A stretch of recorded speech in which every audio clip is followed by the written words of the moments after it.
Klarifikasi Antonio Dedola bongkar penyebab ceraikan Nikita Mirzani. Antonio Dedola membantah tudingan mencuri barang mewah Nikita Mirzani karena dirinya adalah petugas polisi di Jerman yang bertahun-tahun membela keadilan. Antonio Dedola pun membongkar perlakuan Nikita Mirzani kepadanya yang notabene sebagai petugas polisi di Jerman, hingga menalak cerai. Pria bule ini menalak cerai Nikita karena mereka sudah menikah secara siri. Pernikahan selebriti Nikita Mirzani dengan pria Jerman, Antonio Dedola terungkap setelah munculnya kabar perceraian. Diberitakan, Nikita Mirzani telah menikah siri dengan Antonio Dedola sejak tanggal 22 Januari tahun 2023 lalu. Baru 3 bulan menikah, Antonio Dedola justru menjatuhkan talak cerai pada Nikita Mirzani.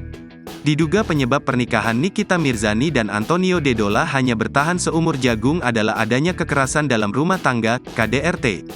Dugaan itu muncul setelah Antonio Dedola curhat Instagram story miliknya dan menyinggung soal KDRT yang dilakukan Nikita Mirzani.